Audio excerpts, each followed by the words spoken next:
जी अस्सलाम वालेकुम रहमतुल्लाह। मैं हूं आपका मेज़बान एडवोकेट रहमान। आज की वीडियो का टॉपिक हमारा है इंजीनियर मोहम्मद अली मिर्ज़ा साहब की जो bail petition court number 1 Rawalpindi में सुनी गई और डिसमिस हुई, उसके बारे में इसे आपको सबक के साथ बात करना।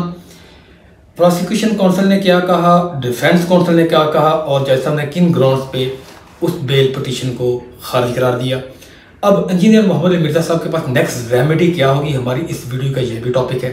तो आइए कैटेगरी के लिए शुरू करते हैं। ये जो हफ्ता रिसेंटली परसों गुजरा है उसमें कोर्ट नंबर 1 रावलपिंडी में इंजीनियर मोहम्मद अली मिर्ज़ा साहब की 295C की जो उन पर FIR हुई है उसको लेके एक बेल पिटीशन प्रोसिक्यूशन के अगेंस्ट डिफेंस काउंसिल की तरफ से मूव की गई, जिसमें हाफिज ताहर अयूबी साहब अपनी टीम के साथ पेश हुए। उस दिन हमने इसलिए वीडियो नहीं की कि उस दिन शाम लेट जाके इसका ऑर्डर अनाउंस हुआ और मैंने ऑर्डर फिजिकली देखा भी नहीं था। आज वो मेरे एसोसिएट्स ऑर्डर को मेरे सामने लेके आए। उस दिन तो मैं कोर्ट में मौजूद था, मैंने सारी जितनी भी हियरिंग हुई आर्गूमेंट्स हुए सुने, लेकिन जज साहब का जो पॉइंट ऑफ व्यू था वो पेपर पे नहीं आया था। शाम को उन्होंने काफ़ी लेट जाके ऑर्डर अनाउंस किया, लेकिन वो भी वर्बली था।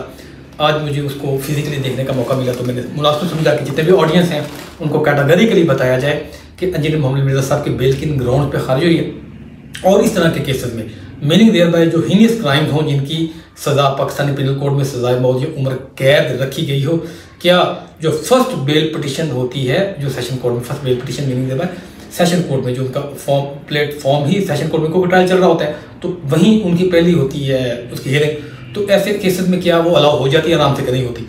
तो इसलिए पहले हम आर्गूमेंट्स पे आते हैं। सबसे पहले प्रोसिक्यूशन काउंसिल और डिफेंस काउंसिल दोनों वहाँ आए तो आर्गूमेंट्स फाइनल शुरू हुए।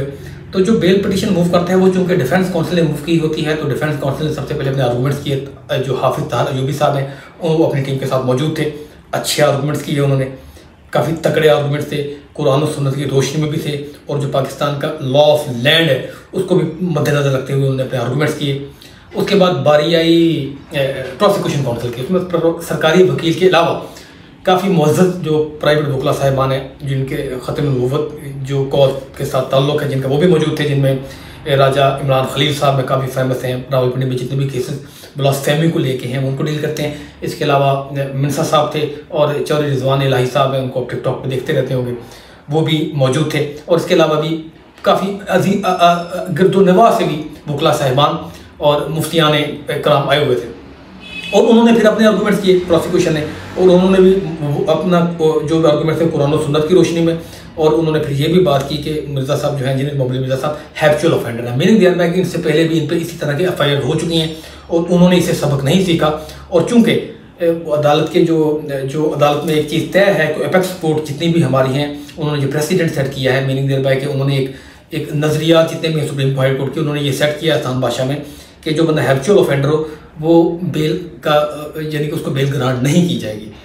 तो ये भी उनका एक आर्गूमेंट था। इसके अलावा जो उन्होंने बाकी ख़त्म नबूवत को लेके आगे जो बयान किया वो तो ऑब्वियसली मैं नहीं बयान कर पाऊँगा। उन्होंने जो मिर्ज़ा साहब को मनसूब करके बातें बयान की उस कोर्ट में, हर मुसलमान जीशा और मुसलमान की ज़ुबान लड़खड़ा जाती है, भले वो बातें सच हों या झूठ हों, ये तो जो ट्रायल कंडक्ट होगा तो तभी हमारे सामने आएंगी।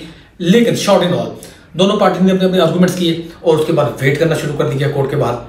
जो हाफिज ताहर अयूबी साहब के जो डिफेंस काउंसिल थे, जो इंजीनियर मोहम्मद अली मिर्ज़ा साहब को रिप्रेजेंट कर रहे हैं, वो अपनी टीम के साथ वहाँ से आगे पीछे चले गए।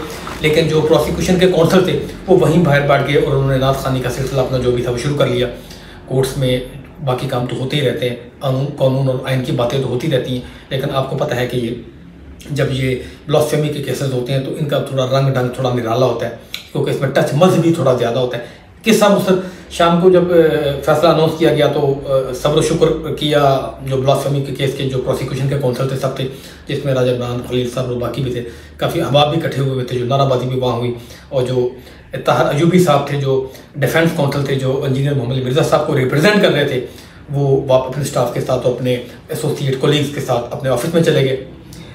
तो अब ये क्वेश्चन ये पैदा होता है कि क्या इस तरह के जो केसेस होते हैं जो ब्लास्फेमी के या जो हीनियस क्राइम जो पाकिस्तानी पिनल कोड जिसको बोलती है, हम ये नहीं कहेंगे, हम इस चक्कर में बिल्कुल नहीं पड़ेंगे कि क्या इंजीनियर मोहम्मद अली मिर्ज़ा साहब ने ये फेल किया है उन पे FIR हुई है कि नहीं हुई। अभी तक तो वो बिल्कुल बेकसूर है। उसकी वजह यह है कि जो क्रिमिनल लिटिगेशन है इसका जो बेसिक फंडामेंटल जो है ना वो यही है कि जब तक आसान उर्दू में कि जब तक जुर्म साबित ना हो जाए मुलज़म जो है उसको बेगुनाह तस्वर किया जाएगा। तो चूंकि ये फंडामेंटल है, एक बुनियाद है क्रिमिनल लिटिगेशन की, तो मिर्ज़ा साहब अनटिल तो बेगुनाह है। इस तरह के केसेस में जो हीनियस क्राइम की हों, जो इब्तदाई ट्रायल कोर्ट होती है बेल पिटिशन इतनी जल्दी एक्सेप्ट नहीं करती। आप मर्डर ट्रायल ले लें, उसमें भी इतनी जल्दी बेल नहीं ली जाएगी। और इसी तरह अगर ब्लास्फेमी का केस है 295C या 354A या 365B, इस सेशन कोर्ट नहीं लेती। अब मिर्जा साहब के पास रेमेडी ये है कि वो हाई कोर्ट में इस अपील लगाएंगे।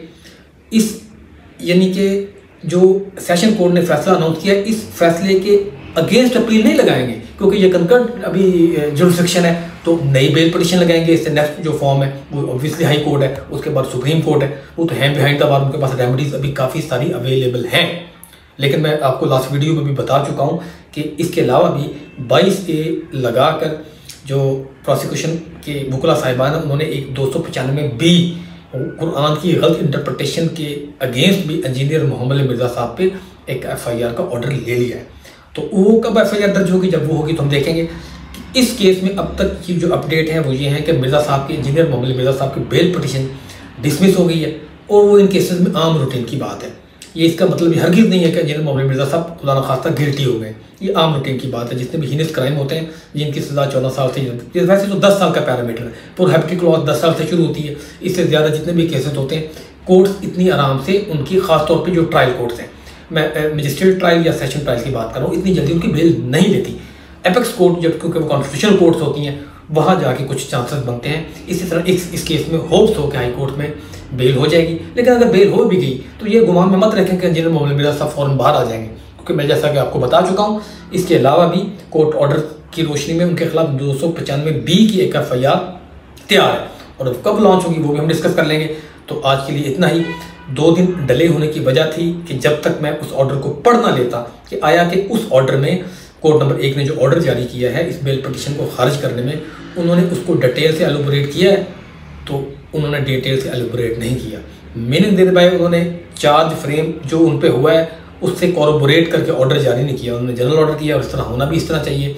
और एक जो 497 है हमारी ऑफ बेल आफ्टर अरेस्ट, उसकी ट्रू स्पिरिट भी यही है कि अगर जैसा बेल ग्रांट करते हैं तो भले वो ऑर्डर डिटेल से लिखते हैं, लेकिन अगर वो बेल रिफ्यूज़ करते हैं तो उनको अपना शॉर्ट ही रखना चाहिए, ताकि मामला प्रेजुडिस ना हो। दुआ में याद रखिएगा। आपका मेज़बान एडवोकेट चौधरी रहमान। अल्लाह हाफ़िज़।